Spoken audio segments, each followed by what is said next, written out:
You didn't get him. You broke records with, signings like Declan Rice. The money's there. I think what you said there is right, though. Jesus' little run of form deserves credit and praise, but no Arsenal fan, and definitely the Arsenal board, shouldn't get suckered in by it. Do you know what I mean? Because even if it ain't form, he could sprint tomorrow and something goes. Do you know what I'm saying? So you've got to spend, definitely. Brandon. I love you, man. Yeah, cheers, Streamless. Thank you for coming on, bro. Appreciate it. Happy New Year, brother. Speak soon. Cheers, my man. Brandon, what did you make of today, my guy? Game of two halves, Tell. That's the best way to describe it. First half, we was absolute arse, to be honest with you. It was shockingly poor. Having said all of that, I agree with the lads in what they said about Arteta getting it absolutely spot on today. It was nice to see Ethan Nwaneri finally get a start.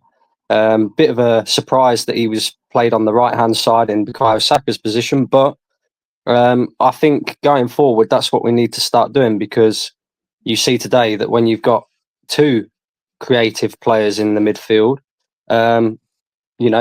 it don't make it as easy for teams to defend against. And I thought he had a really good game today, Ethan Nwaneri. In fact, I'll go as far as saying Ethan Nwaneri showed Odegaard up today, to be honest with you. I thought Odegaard was really poor today. Really, really poor. But, yeah, I mean, the first goal, such a poor goal to concede. And, I know a lot of people are going to say, well, why don't just fully blame Calafiori. But we see this on a number of occasions with Calafiori. Not just Calafiori either. Every single person that Mikel Arteta plays at left back that is not a left back. Yeah, this is the issue with playing, as Nathan said, square pegs, round holes. He's not naturally a left back. He's not naturally going to take up left back positions. Although, having said that, he is a defender and he should do a lot better in that scenario. He was really, really bad today. Again, Calafiori, and I know he's just come back from an injury, but these are the certain things that you have to be critical of, because in all honesty, we didn't deserve to go in at 1-1 at half time.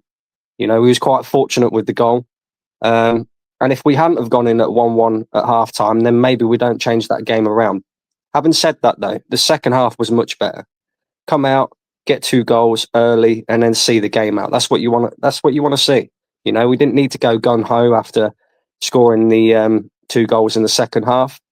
You go 3-1 up, you see the game out. Don't take any risks. And, again, I think Arteta with his substitutions got that absolutely spot on. But the other thing that I really don't like seeing, and I'm going to point this out from the first half, because Souls was talking about the manager and the manager's instructions, right?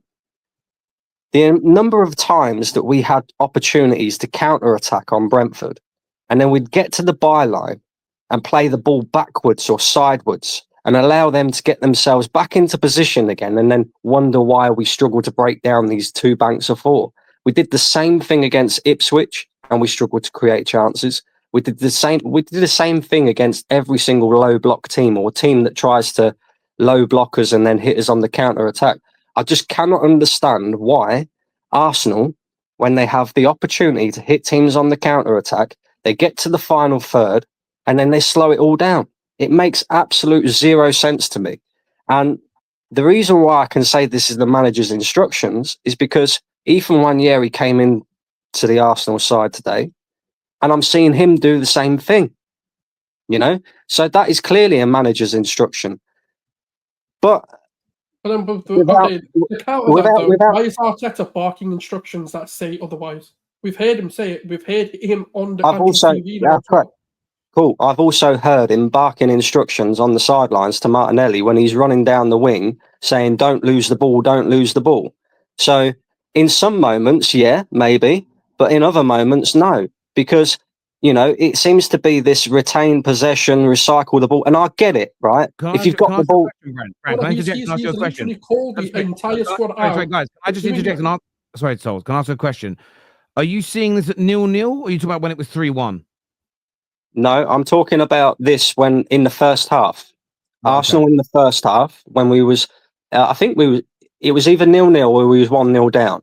But we had opportunity. I think, in fact, the perfect example was when David Raya fumbled the bag and then had to make that save on the line. Yeah, Arsenal had the opportunity to go up the other end, A lot of Brentford players had committed themselves forward. Arsenal had the opportunity to go up the other end and hit them on the counter attack, and we got ourselves into a good position as well. There was a lot of Brentford players out of position, and we get to the byline and we slow it all down again. And I see this consistently from Arsenal.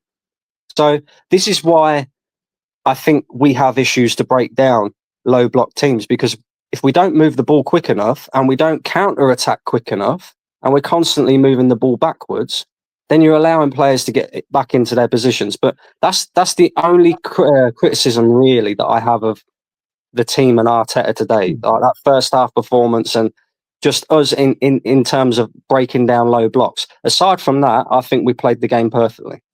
So you know what I don't understand right about that goal that we conceded was that it's low XG. We're doing it game after game, especially in away games. We give them that little opportunity and they'll score from it, and then they'll go to Chelsea and have 2 XG and they won't even score. It frustrates me quite a lot. I understand where you're coming from. Arsenal have conceded a good few goals this year. The one that stands out the most to me is the Fulham goal. No, Justin's volley from the edge of the box. Like you can see a few goals this year but that goal today, though, Matt, if I'm being honest, there's the Odegaard mistake, Calafiori is defending. Yeah. But the reason that goal went in is because Raya anticipated the shot going to the other post, and then Mbomo's seen it. It wasn't that great a shot. If Raya is literally standing in central to where he should be in that point, I think he saves that comfortably. It wasn't a powerful shot. It was accurate, but it was Mbappe does this amazingly when he goes through 1-on-1. He shapes like he's going to put it to the far corner, and then he cuts it into the near post as soon as he sees the goalkeeper commit to that side. Rooney used to be brilliant here. That's what. Listen, there was loads of mistakes to that goal, but Salah. Yeah. By the way, and just to bring you up on the David Raya thing as well. Another thing that I don't like at this moment in time, and I have this feeling that it's going to cost us in the end.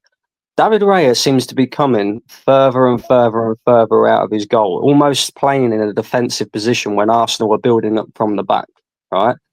Don't mind it, but today it's like when he's making costly errors like he did for the first goal, which, okay. Brandon, are you 68? This is just modern football, mate. All the goalkeepers come. No. I know it's modern football. From Ramsdale, I understand it's modern football, but also you've got to understand you're a goalkeeper. He's not fucking Manuel Neuer. And today he was acting like he was Manuel Neuer or part of the defence. And then he nearly made two costly errors off the back of it.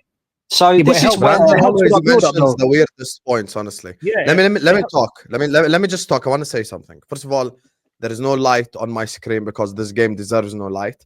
I've even blacked out my microphone because Arsenal were dead today. I don't know. I've never heard more waffle in the history of football terrace in my whole life. You know, this game right here, we keep talking about the Brentford